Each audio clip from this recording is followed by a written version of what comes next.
Welcome to the New England Endurance Podcast. I'm your host, Eric Schenker, along with my esteemed and speedy co-host, Art Trapotsis. Thank you, Eric. Hello. Hello. This is a podcast where we explore the incredible world of endurance sports across New England. And today we're sitting down with an icon in the New England running community, Matt Taylor. Matt is the founder and CEO of Tracksmith, a running apparel brand with deep roots in the New England running culture. More than just a company, Tracksmith has become a major player in celebrating and building the endurance community here in New England. Welcome, Matt. Thanks for having me. Matt, it's so nice to meet you. You too. Let me tell you a little bit more about Matt from Tracksmith. So Tracksmith was founded about 10 years ago in 2014 in the Boston area, or around the Boston area. They have a really cool philosophy. I plucked this from their website. We honor the amateur spirit, the non-professional yet competitive runners dedicated to pursuit of personal excellence. Do they honor the amateur podcasters as well? I think I'd like to think of ourselves as the amateurs in the room. It's the amateur spirit. That's right. Yeah. It spoke to me. I loved it. So Matt founded Tracksmith to capture the essence of amateur running, combining that with New England's rich running history. So his connection to New England endurance community runs deep, and Tracksmith has become a symbol of the grit and tradition that defines runners in this region. And we're so excited to have you on this podcast, Matt. Thank you. Yeah. Cool. So takes back to your earliest days as an endurance athlete. What first drew you to running? What keeps you motivated to stay involved in the sport today? Were you a failed team sport athlete like the rest of us, and why you chose endurance sports? Man, I wish. I mean, not quite, but yeah, generally that's probably pretty accurate. I actually played basketball all the way through my senior year of high school. We had a really good team in high school, and so where I grew up in Pittsburgh, we didn't have indoor track, so I ran cross country in the fall, played basketball in the winter, and then track in the spring. So, but yeah, when it came time for college, I wasn't quite good enough to continue playing basketball. So,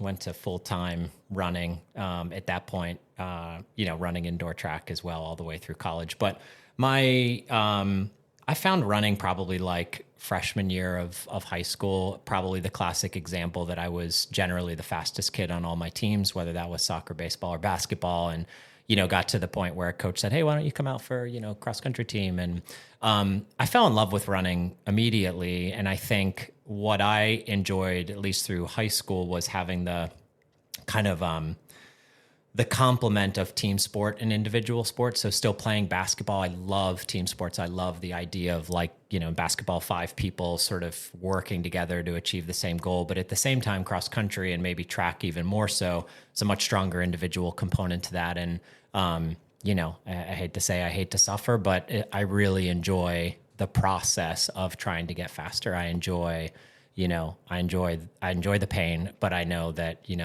that has a reward on the other side. And so it's just, it's part of my DNA. And even today, I'm 47, I'm still out there training and racing and getting after it. So how did you find your way to New England? College. Yeah. So I went to school in Connecticut and have basically been in New England since 1995, minus a few small detours, once down to DC and over to London, but otherwise been in New England for, almost 30 years now. It's crazy. That's cool. So was there something when you were in Connecticut that inspired you about the New England running scene to, have you start this venture? It probably came later on, but certainly started there. I mean, I think, running in New England all through college, you're just exposed to that history and the heritage and, IC4As and ECACs, they're not called that anymore, but, coming up to Boston so many times during the indoor season to run at the old BU track. Yes. And, Mayor's Cup during cross country season, those things were just really I got to experience them and participate them during a really impressionable part of my adulthood. And so when, the time did come years later to start Tracksmith, there certainly was a lot of the inspiration and source code came from those early days coming up to New England. Nice. That's awesome. Yeah. And I'm sure when you say those words or those races, they're gonna evoke memories for a lot of people that are listening that know that, like, oh yeah, ACACs, those were awesome, or what have you. Yeah. So I could even see it in your face, when you mention them, you kind of light up. That's really cool. So speaking of that kind of inspiration, were there any key figures in your personal life or in the endurance world that might have influenced your path both in running and entrepreneurship? Yeah, I mean, running, I grew up in the, 80s, early 90s, where running was not really front and center, as we know.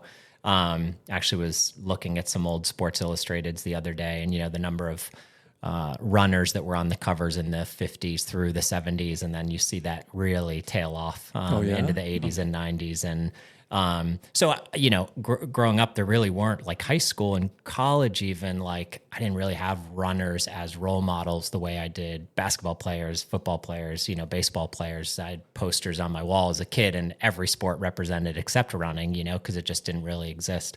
The first runner who has some local ties, obviously, that I actually remember like having this like visceral reaction in a positive way, but just like this sort of like, oh, whoa, what is this? It kind of caught me in my tracks, was Mark Davis, 96 Olympics in Atlanta.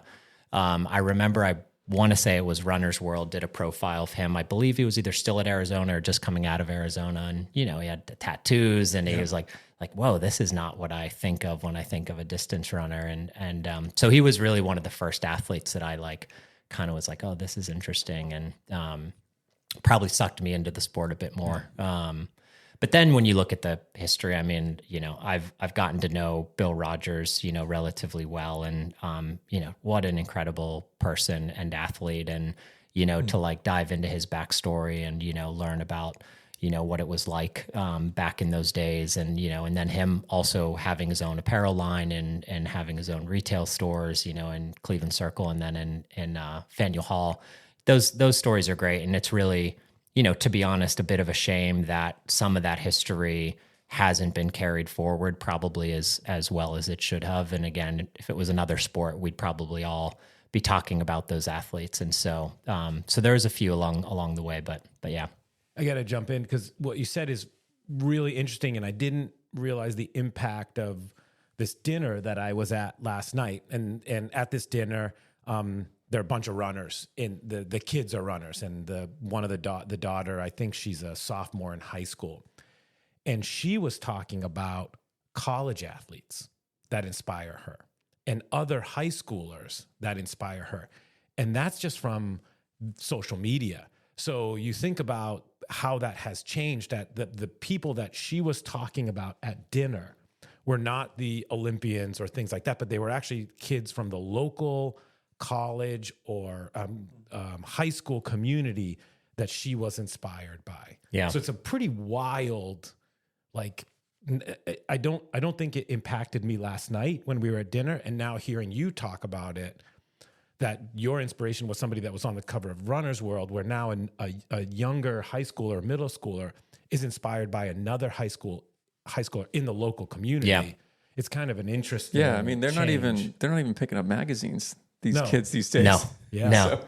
Yeah. I mean, when we're all roughly the same generation here. It's like, you maybe knew about the athletes in your league for sure that you were competing against. And, you would know about the best kids in the state. I grew up in Pennsylvania. It's a big state. Eastern Pennsylvania was like another world for us. We didn't know those kids at all. We'd see them one time a year.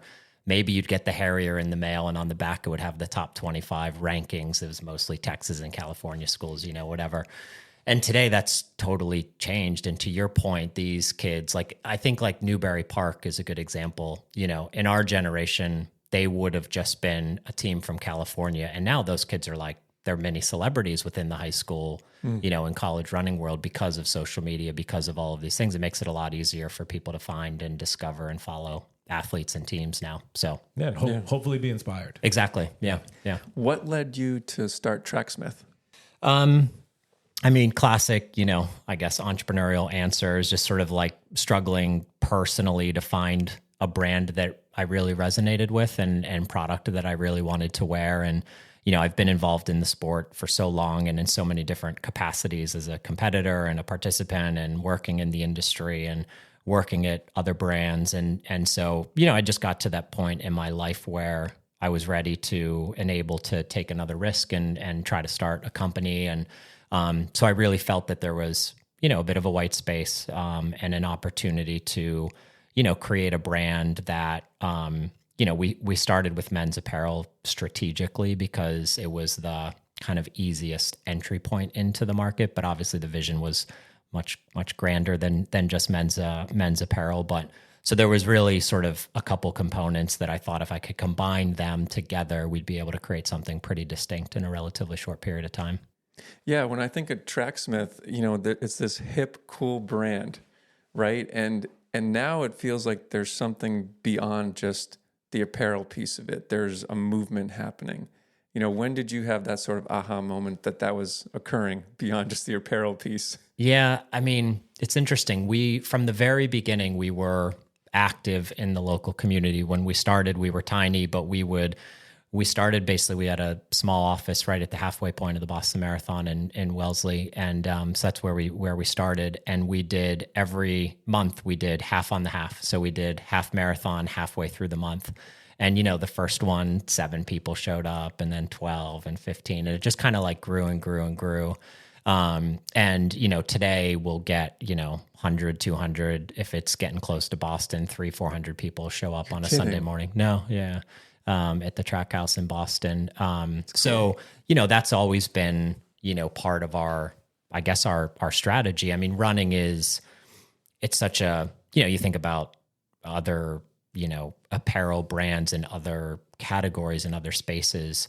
It's just a different, there's so much nuance because we're actually, making and selling product for the activity that the people are doing versus just like to wear around. And so you have all these opportunities to connect with consumers in a much different way than if you're just making chinos or glasses or something else. So, yeah.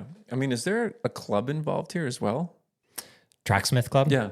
Yeah, there is. We had it very informally for a long time. And then we did start the Tracksmith Hares, which is, basically a racing team. And then we have a masters team as well as part of that. So that got formalized a few years ago, really just out of like, this was our community already. Everyone was already showing up for our runs and our workouts on Wednesdays and kind of wanted to, take that one step further. And plenty of amazing clubs and teams in Boston and New England, as you know, but we just kind of let the community lead. In that case, we didn't try to come in and create something that, just to create something. It just kind of formed organically.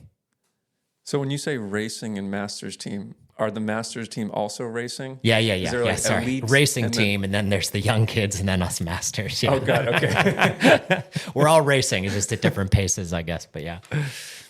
So, Tracksmith is based in New England on Newbury Street. Fantastic experience. If people haven't been to the store, your offices are right above it. But, what do you think makes New England such a special place for those endurance athletes? Yeah. I mean, number one is you do have a history, at least in the U.S., that is unlike anywhere else. I mean, the Boston Marathon, over 100 years old, 100, what are we at, 120 something years old, 1896 or 7 or whatever. I mean, that alone, is such an anchor and creates literally 120 some years of history and legacy for the communities throughout Boston and New England. I don't think there's a person that lives in this area that doesn't have some story about the Boston Marathon, whether it was them running, their uncle, their cousin, their daughter, whatever, or their neighbor, or I watched.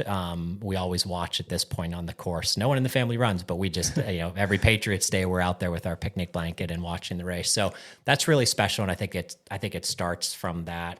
But then New England, what I find, what I love about it, having grown up a bit landlocked in Pittsburgh, is it's one of the few places where within 2 hours, you pretty much can get to any type of geography and climate. The mountains, yes, they're not the biggest. The beaches, no, they're not the prettiest, but you can be at the ocean or at the top of a mountain within 2 hours almost anywhere in New England. Exactly. And then you also get 4 seasons, which I think as an endurance athlete, I think there is something about having to get out there in December and January and February that makes you more resilient than if you were constantly running in 70 degrees and sunny. So Yeah, I mean, you mentioned the Boston Marathon. I have to give a shout out to my colleague here, Eric. He got his BQ Boston qualifier. Well, I got my BQ and I actually got in. Nice, yeah. Again, so you were 6 minutes faster than the cutoff, I guess. I was a little bit more, but Yeah, it wasn't. nice. It was close. Yeah. And this was crazy. This year they lowered the times for next year. Yes. So 5 minutes. It's just crazy. Yeah. This will be my last. I don't think there's a chance for me to do it again. But I was pretty excited. I got to be honest with you. Yeah. It's, Well, you'll get to age up into the next bracket. I don't know when, but in a every couple- 5 years, in a I think, couple right? years, yeah. But still, like that next age up is the impossible time that I barely got Yeah. for this age. Yeah. So I don't, Yeah. I don't know how it's Yeah. going to work. But thank you, Art, for the shout out. Yes. So with Tracksmith, how do you see Tracksmith's role in fostering and supporting the grassroots running culture and community in New England? Yeah, I mean, like I said, it's been a part of, the brand from the very beginning. What's been probably one of the things that brings me a lot of joy, I guess, and pride over 10 years is that, when we started working with, we'll call them sub-elite amateur runners. They were people that weren't quite fast enough to get a contract from one of the bigger brands, but they were very good. Some of them qualifying for the Olympic trials, and it's sort of competing and performing at that level. And we started a program originally called the OTQ. It's now the Amateur Support Program.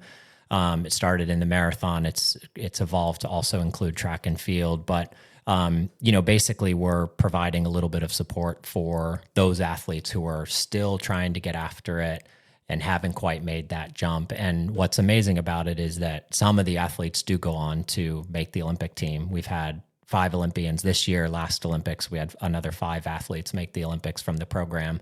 And a handful of them go on and sign big contracts with the big brands. And for us, that's a win. It's like internally, we're like, Freddie Crittenden is the hurdler who finished, second at the Olympics. At the Olympic trials, made the Olympic team. And when we found out he was going to sign another contract, everyone was extremely happy for him. It wasn't like we were losing. It was like we were able to, again, we're not providing some outrageous amount of support, but it is helping these athletes kind of bridge the gap, maybe live the dream 1 year longer, try to get one more Olympic cycle. And so, and that all started in New England.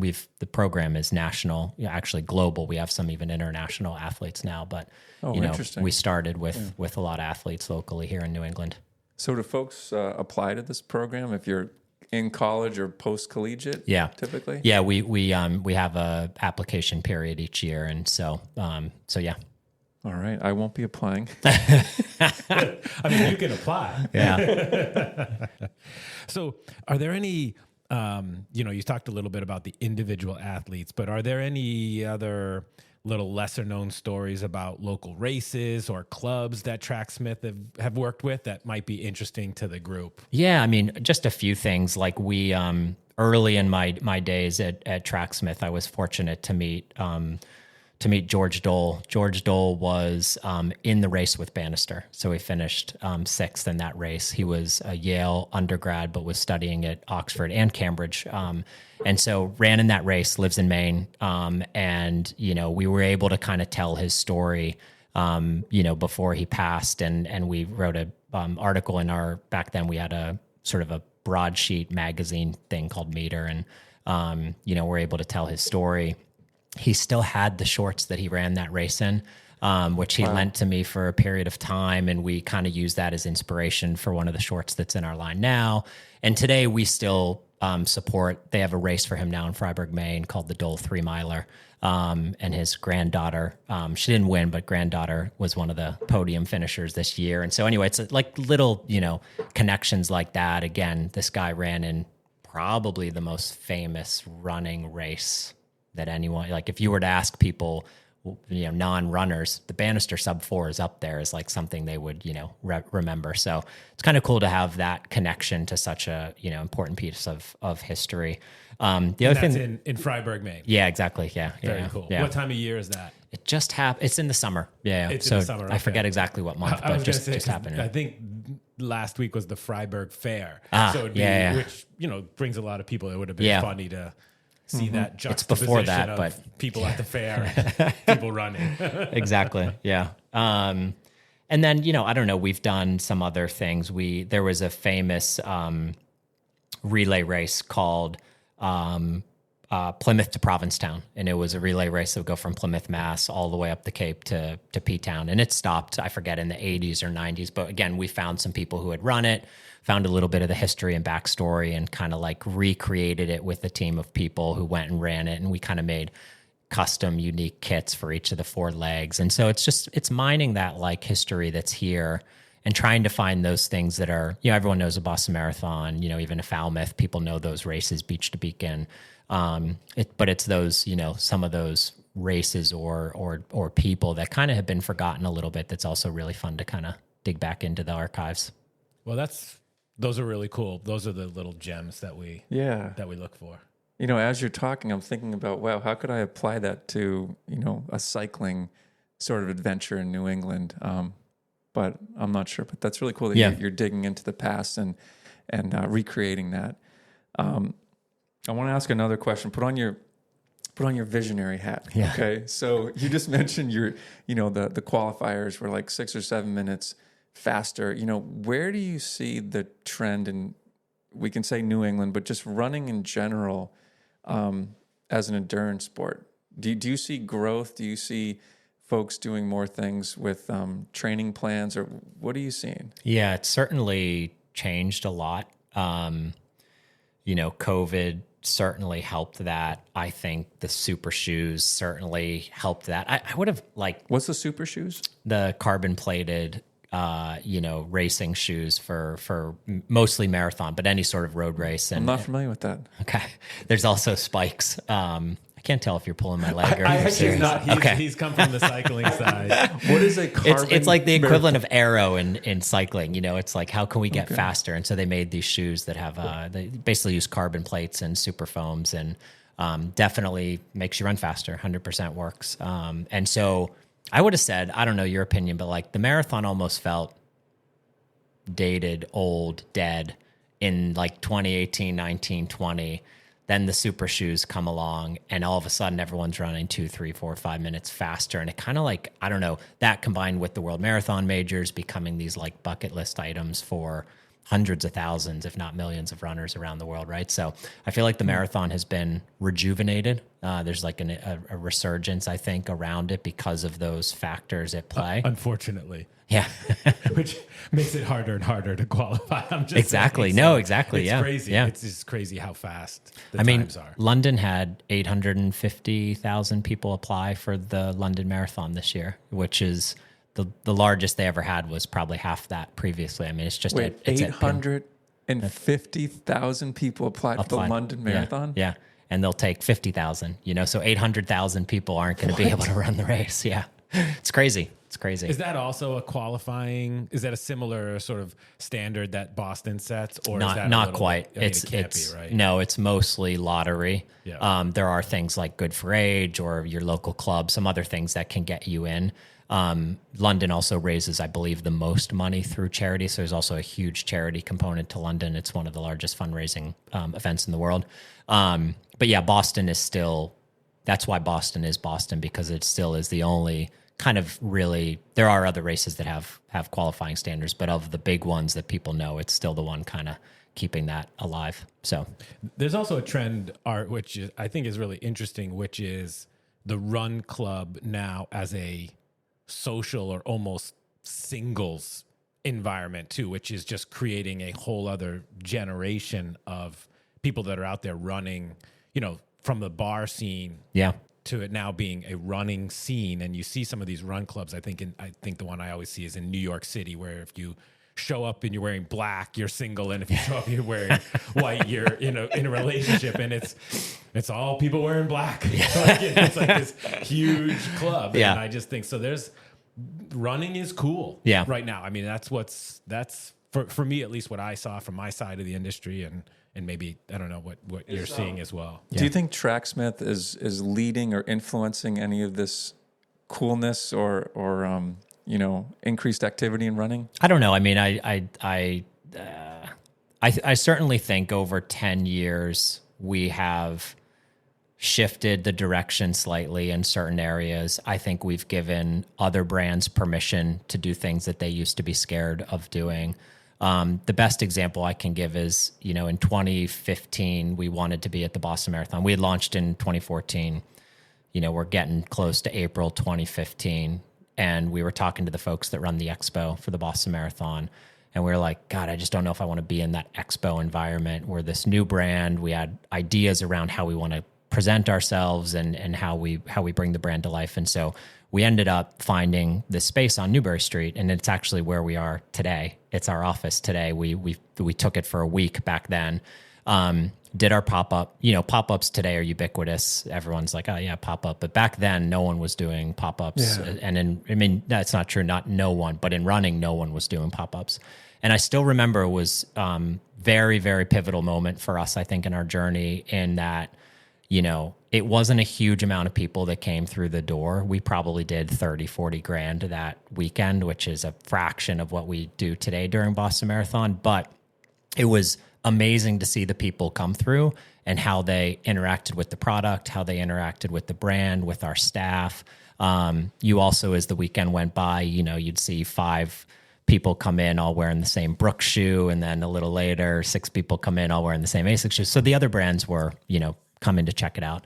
We basically had like a 3-year probably run where nobody was doing that. And now, fast forward, if you go to the Back Bay during Boston Marathon weekend, almost every brand except Adidas has a pop-up on Newbury Street or Boylston Street. And so we did kind of create this atmosphere and this almost like, I think Boston for a lot of people is becoming a little bit of like the one thing you want to go to as a runner, yes. Even if you're not running, is like, because everybody comes and it's such a big deal. New York has a bit of that too. But so I think we've definitely influence certain parts of the market, whether that's in how we activate and culturally and in storytelling, or I think on the apparel side, when we started, aesthetically, the market looked very different than it does today. And again, I'm not saying we definitely changed that, but I think, again, as people saw us grow and succeed, you started to see a lot of I wouldn't say copying us, but certainly things started to look a little bit more along our side of the fence than the way it used to be. You're talking about from a shoe design perspective? Apparel, yeah. I mean, shoe is new for us. We just launched footwear. But from an apparel perspective, color palettes, material usage, everything in 2014 was fluorescent, pretty much, and subjective, but not, I didn't find it too attractive. Fast forward now, and you're seeing a lot more more saturated, muted tones. You're seeing things that are a bit more, understated than they used to be, and not just in the black space. So obviously, black and gray, like brands always have done that. But so definitely seeing some. I think we've had some influence for sure. Would you say these guys are like the Rafa of running? No, I think that's a very fair and I hope taken as a positive compliment, where you had this brand Rafa, right, that came into cycling, completely disrupted it, but not in a Oakley sunglasses way, but in a classic refinement. And there was nothing like that in running. And again, coming from my seat here, where I was running a sportswear brand here in New England, Tracksmith came in and disrupted it, and it shook all of our brains. And we're sending Tracksmith stuff to our designers in Sweden, and we're taking pictures. And the CEO and the head of product for Kraft just 2 years ago did the Tracksmith run when they were here for the Boston Marathon. I mean, just to be inspired. And that's awesome. And I don't know, like Tracksmith is it's admired. They're pushing the envelope. I think it's admired, and it is inspirational, and there's no doubt, and he's being very humble, but there's a lot of people copying what Tracksmith is doing right now. Kraft didn't, but I'm just saying, like, we were still very. Let me ask, and I have to say one other thing that I look back on with Tracksmith that I thought was very bold and innovative was your favorite BQ. Like you learned about BQ on this, and I think you guys did a shirt, right, that basically had a BQ on it. Yeah. And you went right after it. And I don't know that maybe I didn't know it, but I didn't know anybody else that said, hey, if you get your BQ, you come on in and you buy this shirt. Yeah. And people did and wore it. And you kind of had this secret code. Like if somebody else knew what BQ meant, you wore this shirt, and it wasn't bragging, it wasn't ostentatious, and I don't know, that understated nature of Tracksmith, something I've always really admired that you guys have done. Yeah, and the BQ thing really ties into going back to what you read at the beginning, which I don't remember if I wrote that, but if I did, that was pretty good. But the amateur spirit, right? Like a BQ, a Boston qualifier it is the Olympics for an amateur runner. It is the thing that it's about. It's probably the sort of, one of the only kind of like major accomplishments that you can get. And so for us to celebrate that, and we did that starting in 2015 is the first year we did that. So we're at, year 9 of doing that. We took a little bit of flack this year. I don't know if you guys are on Instagram, but anyway, but yeah, it's been for 9 years, like just celebrating that accomplishment. It's okay to celebrate, achievement. And so that was something that we wanted to do and still do. If I didn't work at Kraft, I would have bought one of those. Yeah. I guess I could buy one this year. I guess I could buy one now. Yeah. Yeah. So. I mean, I ran last year, and I didn't race in a BQ singlet, but I bought one because I wanted to just, it was a symbol that I did get it that year. But so anyway, I hope when I have grandkids that I can pull out the medal, because I've run it twice now, and I've qualified. But again, this one I was really proud to qualify in because of the time, and I would be proud to have a BQ shirt. Yeah. Right. So You guys got me thinking. I might create a BQ shirt for. I'm trying to think what the equivalent is in the cycling world, and I think it's a sub 4 hour and 30-minute 100-mile century ride. Okay. And if you can bang out a 4:29. Maybe I should make some BQ shirts for that. I think that's awesome. Something equivalent. Sub 4, you could go for sub 4 hour. That would be like a sub 4s, has some running connotation as well. So as Tracksmith grows, right? How do you continue to maintain this deep connection to New England? And what I love about it is I think you're celebrating New England globally. How do you balance that local community, but still reaching a wider global audience? And maybe people don't realize how amazing New England is. Yeah. I mean, it's interesting. It's funny how people react to it because, it is in our logo lockup. It's Tracksmith New England. We don't use that logo everywhere, but it's, we wanted to make sure that the brand was rooted in a sense of place. That was important to us in the beginning.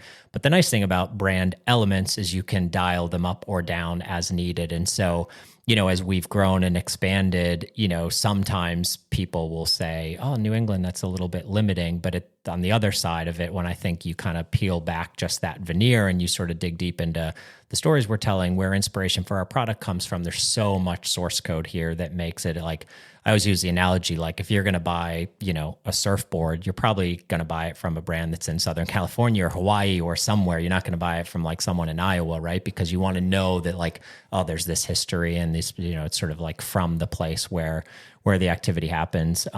So I think sort of centering the brand around New England is both, a strong core for us, and again gives our teams, especially on the product side, so much inspiration for their product creation and development because of all the things we just talked about. We do have 4 seasons, we have all the terrain, we have all the things that a runner could experience out in the world, so we kind of are able to think about that through that lens. But also New England is, I think it's such a recognizable region around the world, and again, there are, whether it's Cape Cod or it's, whatever, the Boston Marathon or, a lot of the universities and colleges around here. It's just, I think it is, again, not everyone loves New England, but certainly has. Yeah, I know. Can you believe it? Can you believe it? Got a techie question for you. Yeah. So I'm a Strava guy. Yeah. I wear a ring that measures my sleep data. Yep. Got a heart rate monitor, power meter. Do you see Tracksmith incorporating more technology into your products? You mentioned these carbon shoes. I've never heard of them. Like, I don't want you to lose the spirit of what you're doing, but how do you think about technology and running? Yeah. I mean, it's interesting. I now also have a Oura ring. I wear a Whoop sometimes. I have a Garmin. I wear a heart rate monitor, but I did go through a long period. I mean, most of my adult life, I just had my Ironman Timex. I just wanted to know that I run 30 minutes, 60 minutes, 90 minutes. I didn't care about anything else.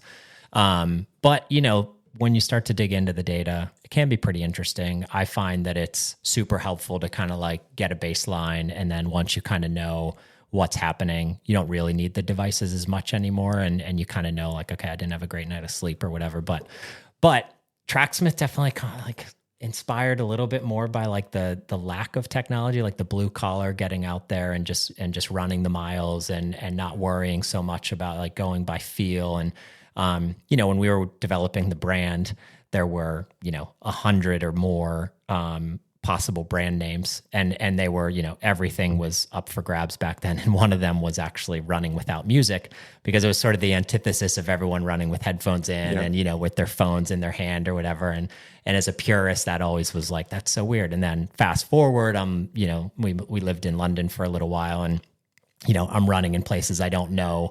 I don't know my way around. So I'm running with my phone in case I need to look at a map. I'm like, I might as well listen to podcasts. So, 10 years later and I'm running with music basically. But anyway, it's, it is something that we follow closely. I mean, I look at it more around like, I think the things you mentioned are, less integrated into the running brands from like a product perspective. But I think some of the things around community with Strava and other things are like kind of, Strava has really changed endurance athletes and the way they approach things. And it's basically a social network for endurance athletes, which is great. Well, and did you hear about what Strava just rolled out? No. Apparently, I am one of the beta testers. Oh. I uploaded my run this morning. Yes, I went running. I'm speechless. And there was an AI component that popped up for the first time ever I've ever seen it. It says, Art, you ran a little slower than you did this last time, which was like 3 years ago.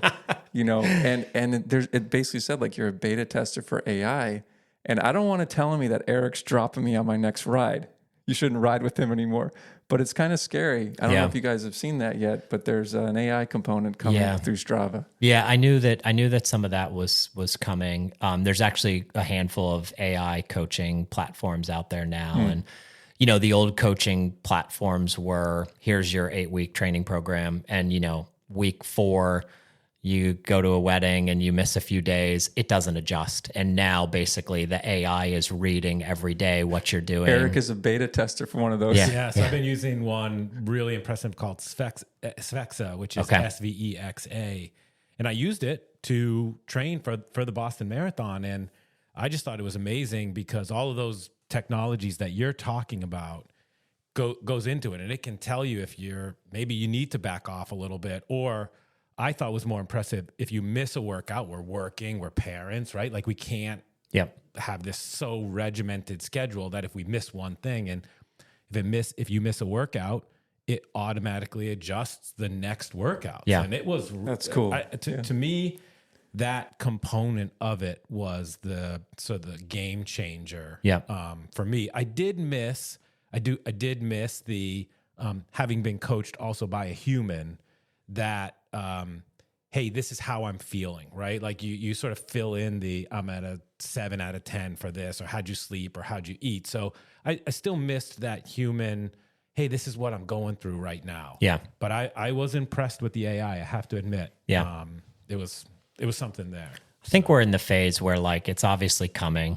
It's coming pretty fast. I think right now across everything that AI seems to be kind of, used for, still seems like the human editing is what's really important. Whether you're using it to write things, it can write out, you tell it to write an essay, 2-page essay, it's going to, but like you're going to want to edit it. And that can save you a ton of time. And I think the same is true for these running plans where it's like, it can adjust based on any data you feed into it. It can adjust based on missing a workout, but you probably still want like a coach that's like, I saw that, but because you told me this other thing, there's too much nuance still involved here, right? That it's never going to be 100% the best thing, but it's definitely changing the way we're interacting with the world in a lot of ways. Yeah.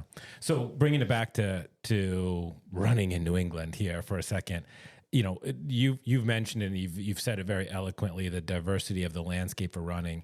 Do you have a favorite place to run in New England? Is there a place where, I keep finding myself going back there for a workout or a run? Any special places for you in New England? Yeah, I mean,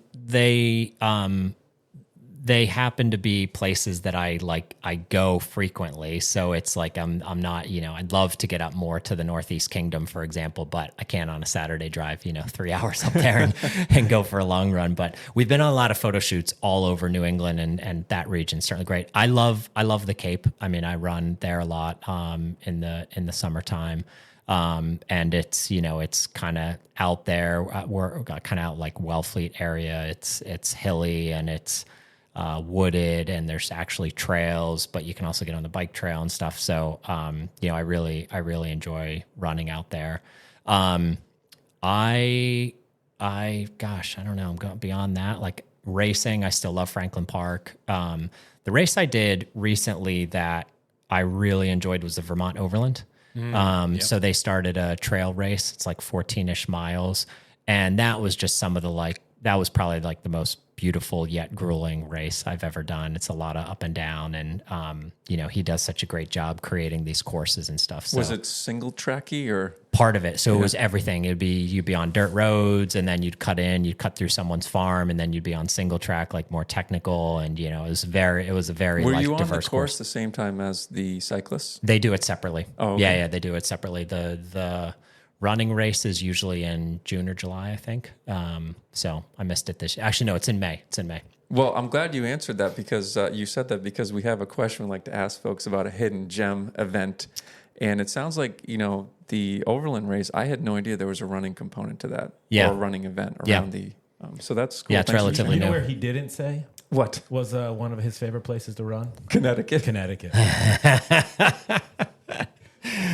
We're working on... Do we knock on we're Connecticut working here? on sort of an annexation Yeah, okay. of Connecticut out of New England. No, there's something coming up for all you listeners in Connecticut coming up. We've got something in the works. We covered a lot. You've sort of answered it. So I need a new take on the final question that we always ask. Okay. So you've peppered us with lots of great answers. So bring it home and maybe, blow us away with something inspiring. But tell us why you agree that New England is the greatest endurance region in the world. It's got a history that is unmatched in the U.S. It has terrain and geography that is, I wouldn't say unmatched, but it has so much variety. You can run and train on and cycle on so many different terrains. I personally love 4 seasons. Like I love especially the changing season. So like spring and fall, the shoulder seasons to me are just like glorious. And it's really, I mean, right now we're in it, right? Right like now. Going out in them. Yeah. It is hard to match the majestic nature yeah. of where we live. Yeah. But then I also think, I don't know, like there is again, if you're doing it 12 months out of the year, there is this sort of grit to it at certain times of the year. And I have to admit, like you go out in, 5:30 in the morning in January and there's snow or ice on the ground, and you come back and you're like kind of frosted eyelids and you just like, I'm going to destroy whatever else is coming today. Like you just have it just gives you Crush it. Exactly. Like, no, I can't lose, Yeah. Somebody else running. Exactly. That morning, And you gave right? them So you gave them the nod. You Yeah. weren't the only one, right? Yeah, Like yeah, it's not, I don't think it's not that I'm the only one who's tough enough to do this. Yeah. There's some inspiration that I am always amazed when the reflective vests come out and the headlamps come out, right? As it starts to get darker, and the sun comes up later. Boy, there's a lot of people out there in this region hustling. And they're not all skinny, wicked fast. Yeah. They are all shapes and sizes. And there's a lot of people from other regions that move here and they won't do it. They can't do it. They're just not, they're not wired to do it, I think that's the answer. Because others can't. Yeah. So Matt, closing out here, two final questions. Where can folks find Tracksmith stores? Yeah, we have 3 stores. As Eric mentioned, we're on Newbury Street in Boston. We have a store in Williamsburg in Brooklyn, in New York, and then in London as well. So those are our 3 stores. We're in a number of specialty running stores around the world, not a huge percentage of our business, and then obviously online as well. Great. And where can folks show up to one of your runs? Yeah. So at the Boston store, for example, we do Sunday morning long runs. We do Wednesday evening, usually a harder session. It might be at the track at MIT or some hills in the Common or, along the Esplanade tempo run, something a bit harder. And then we do Friday morning, 6:30 a.m. kind of morning miles, just easy run. The great thing about the way we've built the communities around the stores is that like on Sunday, if you come for a long run, we have pacers for almost every pace from 6:30 to 12 minutes per mile. When we go to the track, same thing. We have different groups. So although I think we have a bit of a reputation as being, those are the faster runners, we certainly have a huge number of people in our community that come out for the runs that, you wouldn't look at and be like, oh yeah, those are the fast college kids. They're running all paces and everyone's. How can we sign up for that? It's free. You just show up. Yeah. Nice. Yeah. Just show up at the store. Yeah. Awesome. Well, thank you, Matt Taylor, for showing up today on the New England Endurance Podcast. It's been amazing to hear your journey and your thoughts on the future of running and how it's progressed over the last several years. I congratulate you on what you've brought Tracksmith to the last 10 years. It's awesome, fascinating, and bringing your unique perspective to the sport. And for those who want to learn more about Tracksmith, we can head to tracksmith.com and follow them on Instagram, which is the Tracksmith Running Instagram tag. We will also tag them on our Instagram page, which is New England Endurance. And thanks to all our sponsors who power this podcast. We've got Lark Fine Foods, a 100% woman-owned specialty food company baking delicious small batch cookies. So good. And I know I got you some of those. And I'll say this, this is a terrible story, but when I was working at Kraft, we had this amazing pro athlete, David Laney, who came, and these are dear friends of mine who have this cookie company.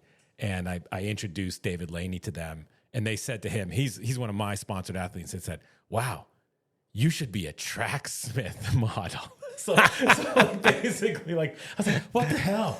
What the hell? So I can say that the Lark Fine Foods family love Tracksmith. Well, so it goes both ways. I'll give you that.